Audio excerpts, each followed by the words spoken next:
बाहर्ता विवसंवर्तो बाहर्तो हृदिपत्तहे जगदस्फिरतो वन्दे पार्वतीं परमेश्वरं माणिक्यवीणापतालयञ्जिर्महालसामञ्जुलवाक्विलास माहेन्दिक्कुदिकोमलाङ्गीं मादङ्गदन्दामनुसास्वरामि चतुर्भुजे चन्द्रबलामकंसे कुचोनने कुङ्कुमराभशोभे कुण्ड्रेक्षुदपाशाङ्कुशपुष्पबाणकस्ते हस्ते नमस्ते जगदेदमातक माता मरकतश्यामा मातंगी मदशालिनी कुर्यात्कटाक्षकल्याणी कदम्बवनवासिनी जय मादङ्गदनये जय लीलोत्पलत्युदे जय சங்கீதரசிகே ஜெய லீலா சுகப்பிரியே. அனைவருக்கும் வணக்கம். நெல்லை அபி அம்பிகா இந்த சேனல்ல தொடர்ந்து தெய்வமூர்த்தங்கள், அந்த தெய்வமூர்த்தங்களுடைய பெயர் என்ன, பெயர் காரணங்கள் என்ன, அந்த மூர்த்தி எந்த நிறத்தில் இருப்பார், என்ற விதமான ஆயுதங்களை தரித்திருக்கிறார், எந்த ஸ்தலத்தில் இருக்கார் போன்ற விஷயங்களை நம்மளை தொடர்ந்து பார்த்துக்கிட்டே நம்மளுடைய சேனலில் பலவிதமான ஆலயங்களுடைய வரலாறும் தெய்வ வழிபாட்டினுடைய நன்மைகளும் சொல்லி கொண்டே வரோம். அந்த வகையில் இன்றைய தினம் நம்ம பார்க்கக்கூடிய ஒரு கோயில் மிக மிக சிறப்பான ஒரு ஆலயம்.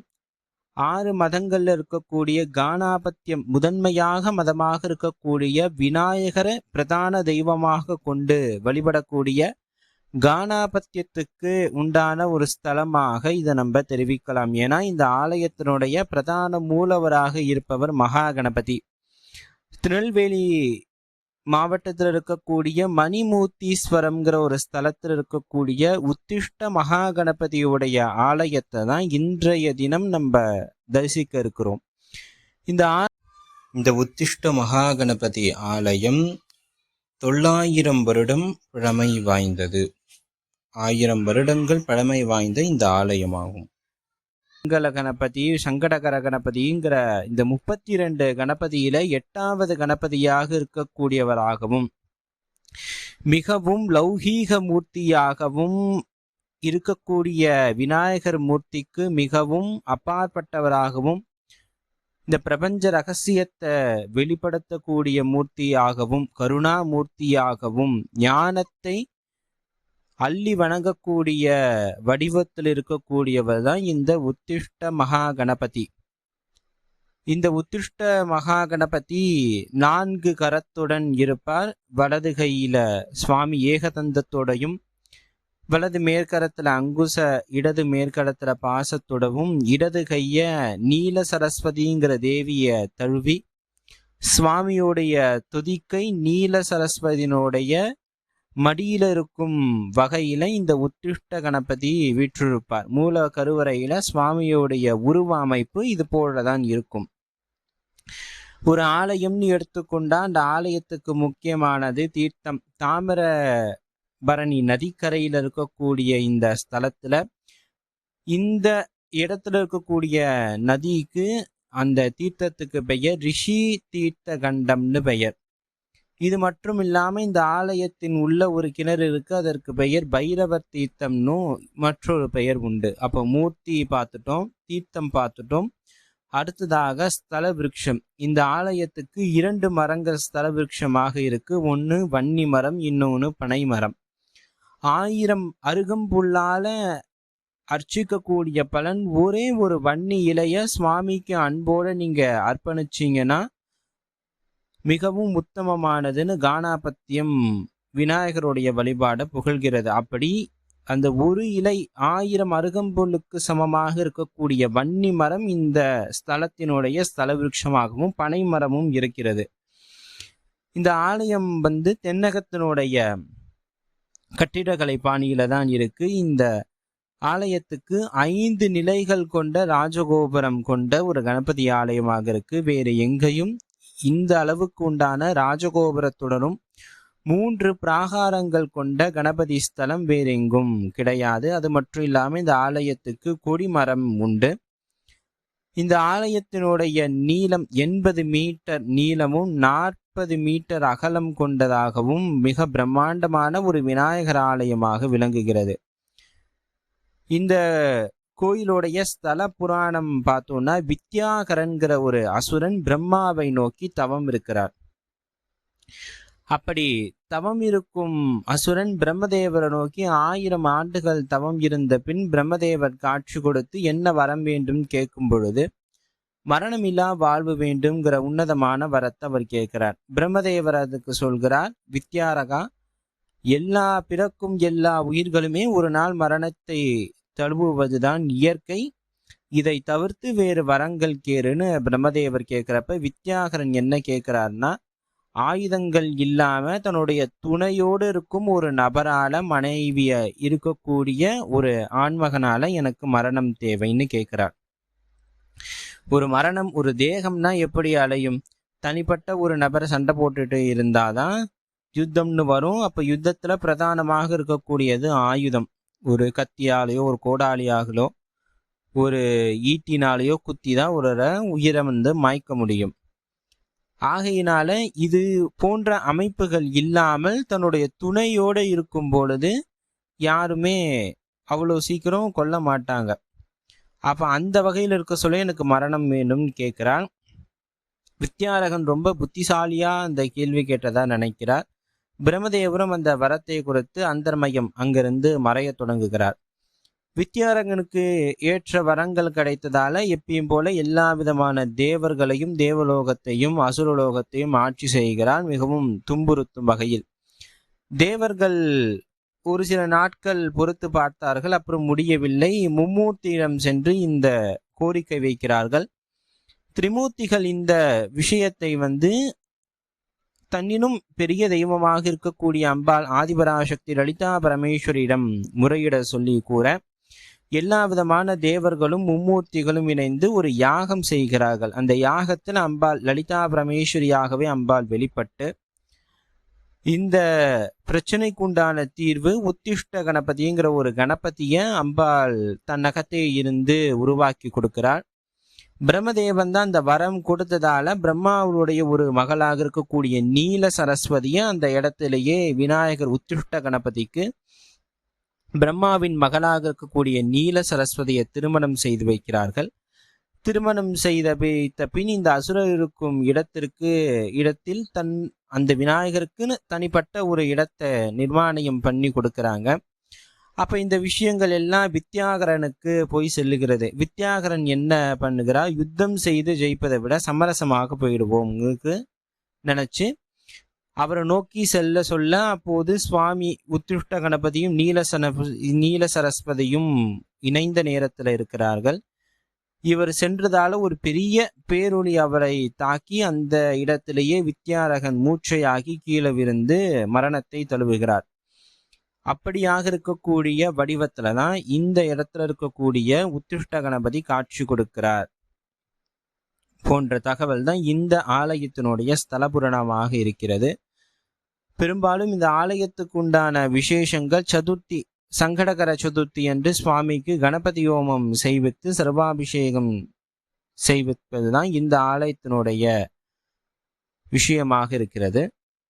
அதன் பிறகு யார் யார் சென்று இந்த கணபதியை வணங்குகலாம்? தம்பதி சமேதராக இருப்பவர்கள் அனைவருமே தொழக்கூடிய ஒரு உன்னதமான மூர்த்தி இந்த உத்திஷ்ட மகா கணபதி.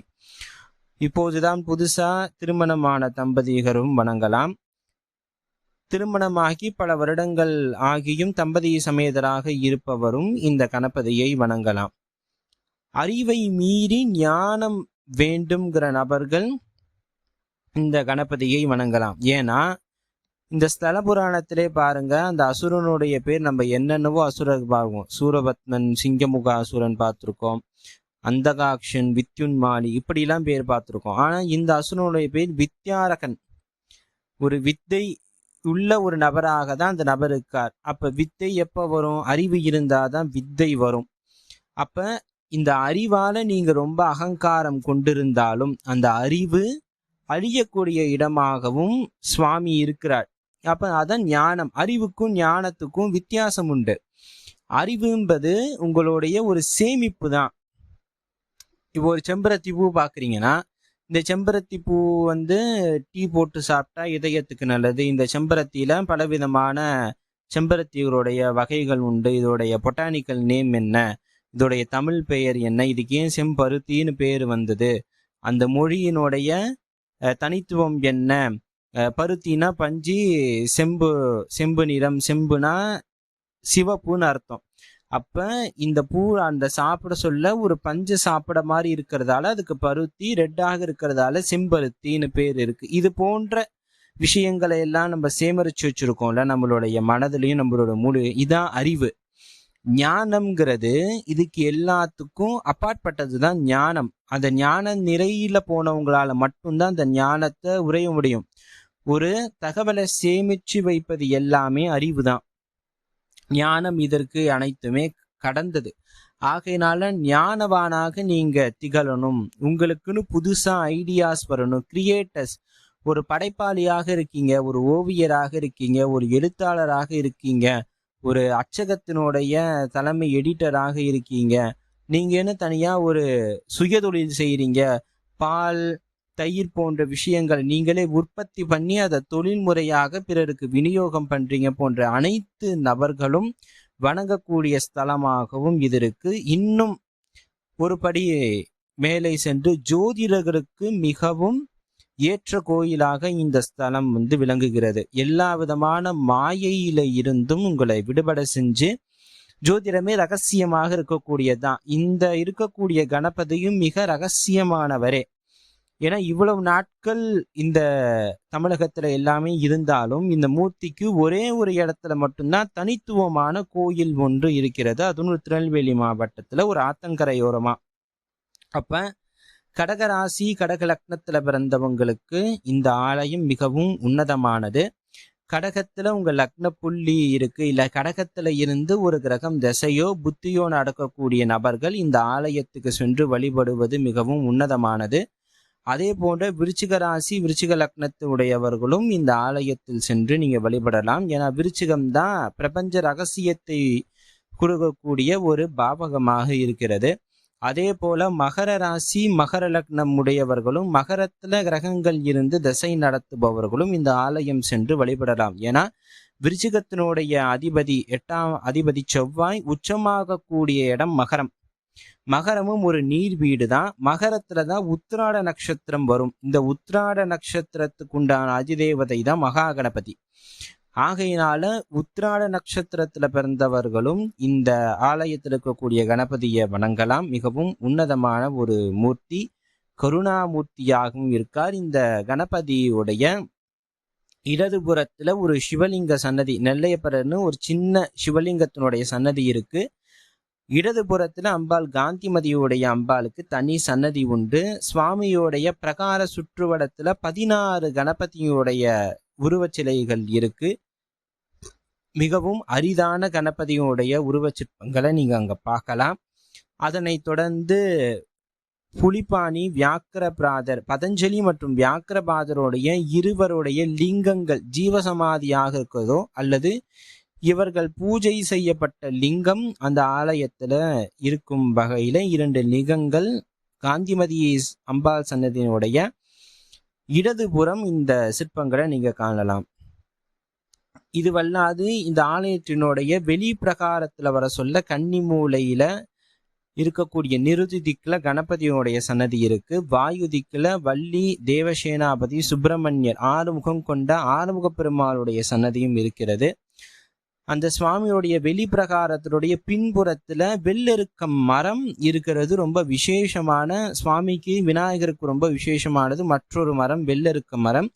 அந்த வெள்ளெருக்க மரமும் இந்த ஸ்தலத்துல ரொம்பவும் பழமையாக இருக்கிறது. அதனை தொடர்ந்து எப்படி கருவறையில சுவாமி உத்திஷ்ட கணபதியாக இருக்கிறாரோ அதே மாதிரி இங்க இருக்கக்கூடிய பைரவர் சன்னதியும், பைரவர் தன்னுடைய தேவி பைரவியே தன்னுடைய இடது தொடையில அமர்த்தியால் போற சொர்ணாகஷ்ண பைரவராக வீற்றிருக்கக்கூடிய ஒரு ஸ்தலமாகவும் இருக்கிறது. ஒரு ஆலயத்துக்கு பைரவர் ரொம்ப முக்கியமானவர். அந்த ஆலயத்தினுடைய காவலுமே அவள்தான் இருக்கிறார். ஆகையினால எப்படி மூலவர் இருக்கிறாரோ அதே போல பைரவரும் தன்னுடைய துணையோடு இருக்கக்கூடிய ஒரு உன்னத ஸ்தலமாகவும் இந்த ஸ்தலத்தை நம்ம பார்க்கிறோம். மாலை வேளையில சென்று இந்த கணபதியை ஆராதிப்பது ரொம்ப விசேஷம். உத்திராட நட்சத்திரத்தண்டும் அல்லது சனிக்கிழமைகளையும் செவ்வாய்க்கிழமைகளிலும், அதன் மட்டும் இல்லாமல் வளர்பிறை சதுர்த்தி காலத்திலையும் நீங்கள் சென்று வழிபடுவது ரொம்பவும் உத்தமமானது. கூடுதலாக திங்கட்கிழமை சென்றும் வழிபடுவது மிகவும் உத்தமமானது. மன சஞ்சலம் உடையவர்கள் திங்கட்கிழமை சென்று வழிபாடு பண்ணலாம். கோபத்தை தணிக்க வேண்டும் ஆசைப்படுபவர்கள் செவ்வாய்க்கிழமை சென்று வழிபாடு பண்ணலாம். தொழிலில் விருத்தி அடைய வேண்டும் ஆசைப்படுபவர்கள் சனிக்கிழமைகளில் சென்று வழிபாடு பண்ணலாம். இதெல்லாம் முக்கியமான கருத்து. ஆனால் பொதுவாகவே ஒரு ஆலயத்துக்கு எல்லா விதமான நாட்களுமே சென்று வழிபடுவது உன்னதமானது. உங்களுக்கு எப்பெல்லாம் நேரம் கிடைக்குதோ அப்போ நீங்கள் கோயிலுக்கு போய் வழிபாடு பண்ணலாம், சுவாமியை தரிசிக்கலாம். அதில் எந்த விதமான மாற்று கருத்தும் கிடையாது. அந்த விசேஷ தினமும் நட்சத்திரமும் இணைந்து வரக்கூடிய நாட்களில் உங்கள் பிரார்த்தனையை இறைவனிடம் பிரார்த்திக்கும் போது அது பல மடங்காக உங்களுக்கு நீங்கள் பிரார்த்திக்கக்கூடிய தன்மை வேகமாக வேலை செய்யும். அதுக்காக தான் இந்த ஜோதிடம் ஒவ்வொரு ஆலயத்தோடையும் தொடர்பு கொண்டு விஷயக்கூடிய விஷயங்களை அபியம்பிகா நெல்லை அபியம்பிகா பக்ஸ் தொடர்ந்து சுற்றி காட்டுட்டே வரும். அதில் மணிமூர்த்தீஸ்வரங்கிற ஸ்தலத்தில் சுவாமி கணாபத்தியத்துக்கே உண்டான ஸ்தலமாக நம்ம விநாயகரை பார்க்குறோம். இது போன்ற பதிவுகளை லைக் பண்ணுங்கள், ஷேர் பண்ணுங்கள், கமெண்ட் பண்ணுங்கள், சப்ஸ்கிரைப் பண்ணுங்கள். கணாபத்தியத்துக்கு உண்டான முதல் கோயில் பாட்டிருக்கோம். இது போன்ற பல கோயில்கள் விநாயகருக்கே தனித்துவமான ஆலயங்கள் உண்டு. பின்வரக்கூடிய காலங்களில் நம்ம நிறைய ஆலயங்களை தரிசிக்க உள்ளோம். தொடர்ந்து உங்களுடைய ஆதரவை இந்த சேனலுக்கு கொடுங்க. மிகவும் நன்றி. வணக்கம். அடுத்த பதிவில் சந்திப்போம்.